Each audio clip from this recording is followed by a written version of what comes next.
This is Urban Acolyte TV, bridging the gap between Eastern spirituality and Western tradition to show you how to become a real life Jedi.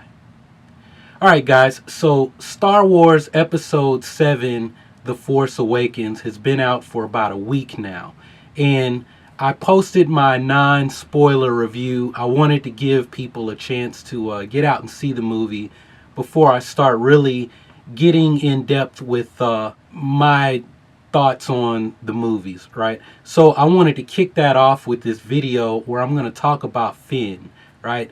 The character played by John Boyega, who we see wielding a lightsaber, right? The early impressions that the media was given was that Finn would be like the Luke Skywalker of the new trilogy.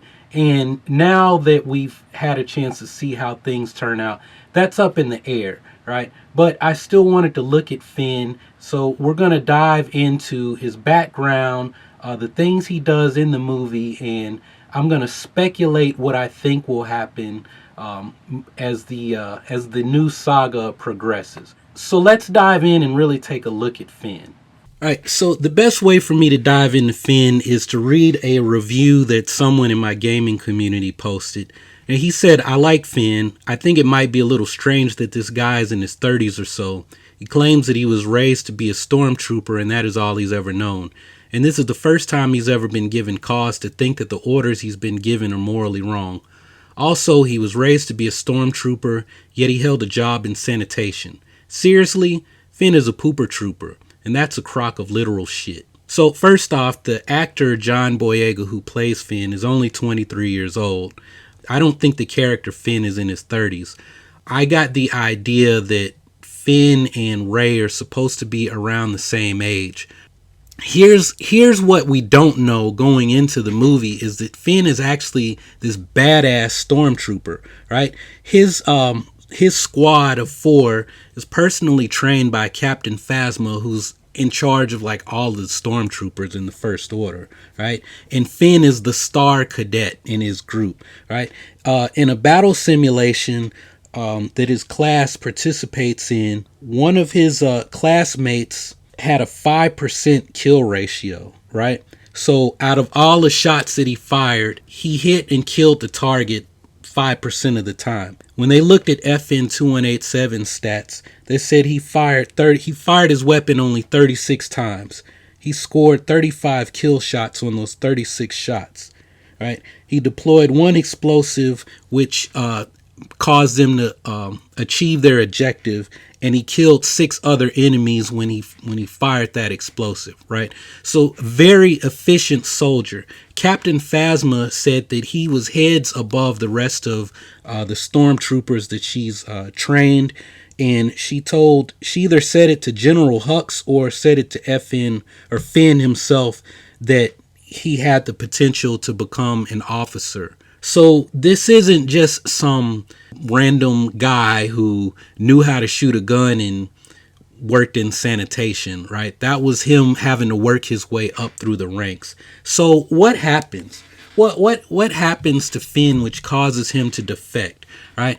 After I saw the movie and I started, looking in Google, one of the things that I kept seeing was that he wasn't battle ready. Well, we know that he obviously was battle ready if he's, scoring these outrageous scores in all of his assessments, right? He even had weapons training, like melee weapons training. He won 5 consecutive battles. He had to fight one of the weaker guys in his cadet class, and he wanted to go easy on the guy but still managed to take him apart. And as he was watching to see if his classmate was injured after their battle, the next person from a different cadet class, knocked him out, and that caused him to lose. But it's possible that he would have, how much farther would his win streak have gone? It's possible that he could have won that fight as well. After his classes, basically they graduate from being cadets and they receive their initial orders. They are to report to Captain Phasma to assist with a minor strike, right? And when they arrive on the planet, Finn and his group of cadets go with a company Captain Phasma, and basically they think they're going to be there as security, and they are given the orders to slaughter everyone.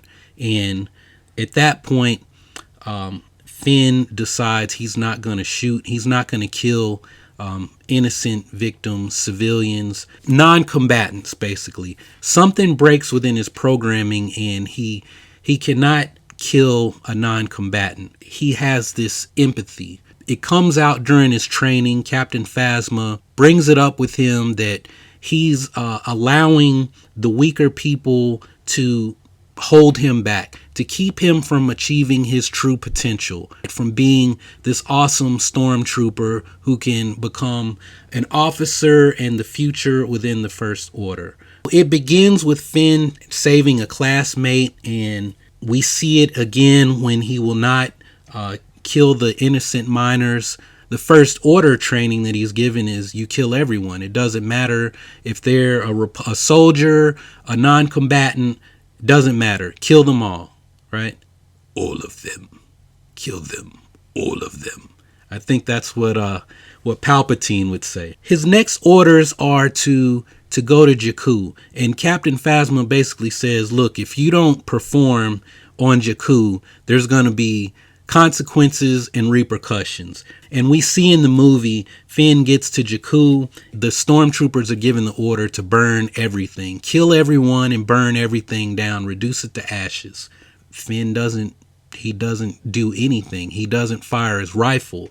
And when he gets back, he vomits. We don't see that in the movie, but when he takes his mask off and he's sweating, he vomits, right? Because he's in shock.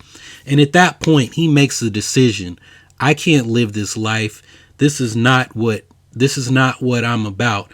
I've been trained to fight and been taught that these are the bad guys, but I'm not fighting any bad guys. I'm not fighting the Republic.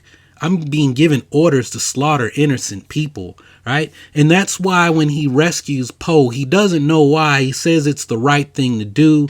Maybe it's in part of his mind, it's I need a pilot because I need to get the HE double hockey sticks out of here. But you have to ask the question is, why is Finn saying this? What is it inside him that feels like helping Poe, aiding Poe on his mission to find Luke Skywalker? Because that's ultimately what happens. And we say, well, it's just a coincidence.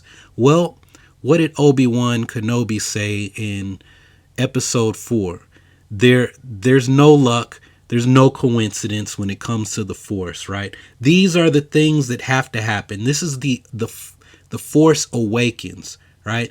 People believe that the Force has been asleep all this time, or that the dark has drowned out the light, and now this is the Force acting to correct everything, to bring things back into balance, right? So that is Finn. That's the person we know is unknowingly he's fulfilling the will of the Force. So those are the details on Finn.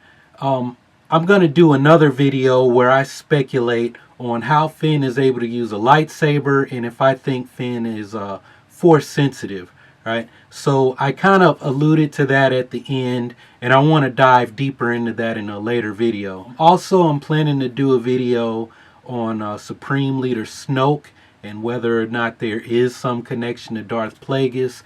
And there's a lot of questions about Rey, and is she a Skywalker, as well as Kylo Ren. So look for those videos. I'm going to try to get those done over the next couple of days and get them posted. So hope you guys don't mind this new direction that Urban Acolyte TV is taking. But there's always been this Star Wars kind of Jedi influence, and for whatever reason I just wasn't really talking about Star Wars as much as I wanted to. I am going to get more into the meditation, that kind of thing, and in talking about how to be like a real life Jedi. And for those of you who want Kundalini videos, I'll even talk about how the Kundalini stuff factors into this. But as far as straight like talking about Kundalini, I don't practice that, and I want to be true to what I actually do.